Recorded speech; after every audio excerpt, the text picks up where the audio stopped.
Welcome to another Market Matters video update. It's good to have you in front of the camera again today, James. How are you? Thanks, Harry. Going well, thanks. All right, it's been a busy week for markets. The ASX is trending towards all-time highs. We're only a few hundred points away now. There's been some big news out. The election, obviously one of them, interest rates and central banks doing some hard yards as well. What's your take here? What are we seeing in this market?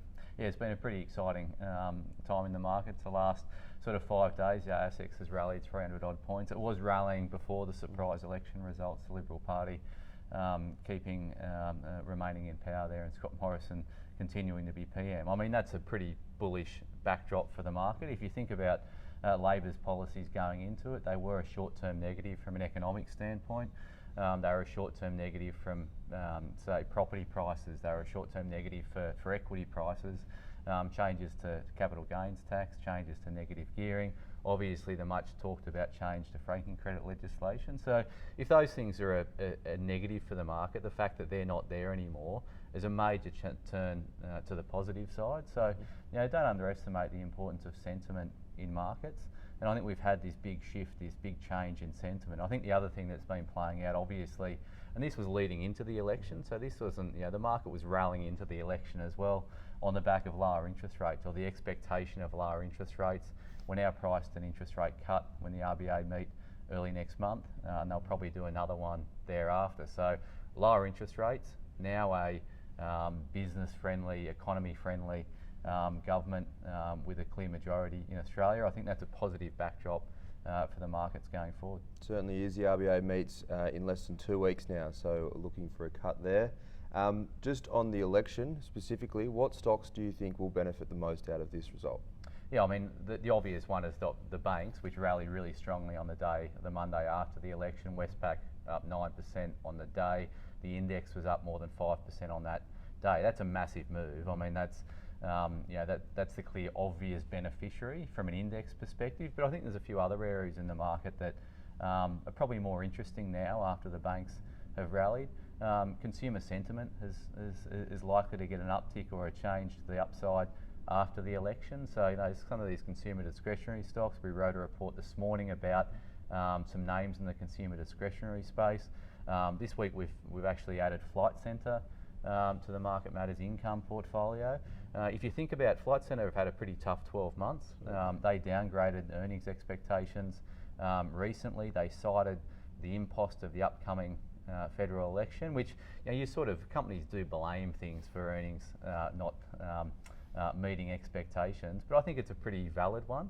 The Flight Centre's demographic, their client base, is really those who would have been impacted mostly by this change of franking credit legislation. So that does have an impact on their ability to go out there and spend on holidays, etc. So to me, I think that's a pretty plausible excuse from Flight Centre. The stock's come back a long way, so we've added that into the portfolio at $40. The other things that we're looking at areas that we do have the banks in the portfolio. I think they do go higher. We've looked at CSR. We've added that to the portfolio more recently. So CSR has obviously been under pressure. Their earnings have been under pressure, but I think this change of outlook from the Australian consumer could potentially have a really big positive impact on building material stocks, etc. We've seen Adelaide Brighton have a difficult time, but are starting to recover. Boral starting to recover.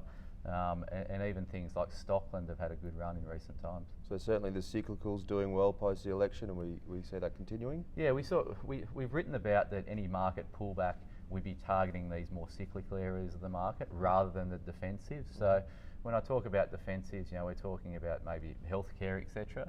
That said, we've got NIB in the portfolio, which that was a real clear beneficiary out of the federal election. The Labor Party had a policy capping private health insurance premium gains to 2%.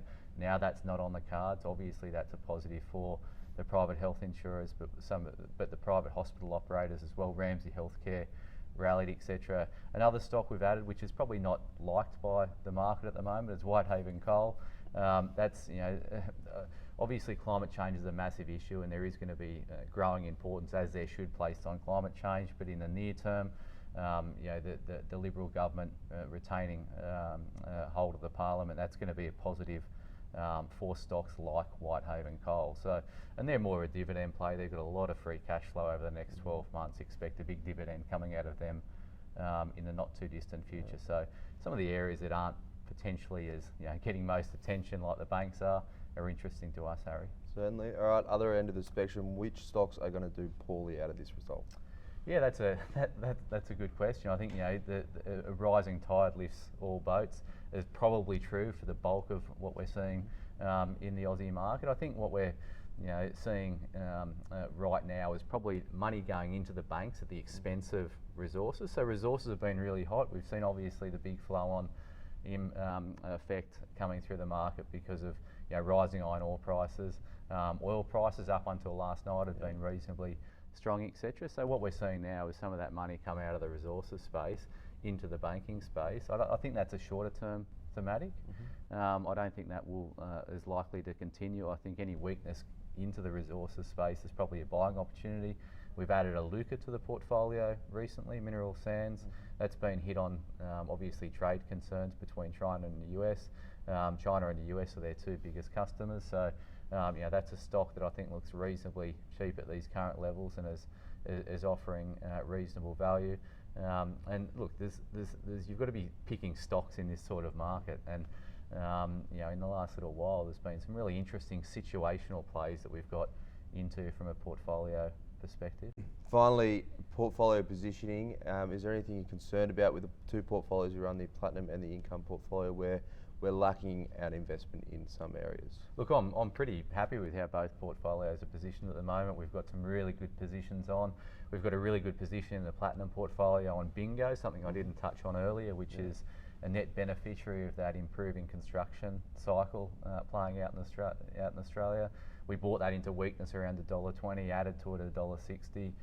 That's now knocking on the door of $2, so I'm excited about that. They've got a site tour next week, would be the next catalyst for that stock. Helios is another stock we own in the portfolio, which is the old primary healthcare.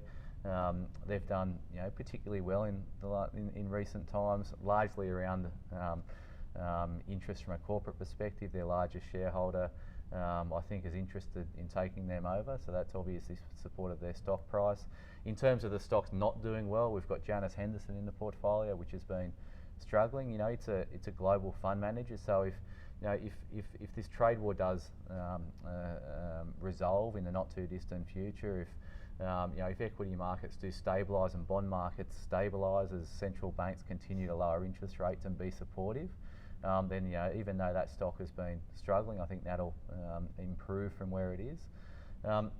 And obviously the banks are interesting here. I wouldn't be getting too caught up buying the banks in the strength. I'm still of the mindset that we're sellers of strength in the banks and buyers of weakness. I know there's a big change of mentality around the banks post the election, and rightly so, but I think there's still, there is still risks out there. So this positive sentiment, whilst it is positive, it's still a market to be active in as the way we approach it, and that's the way we approach both of our portfolios, Harry. Certainly is. All right, thanks for joining us. Good to have you in front of the camera again today, James.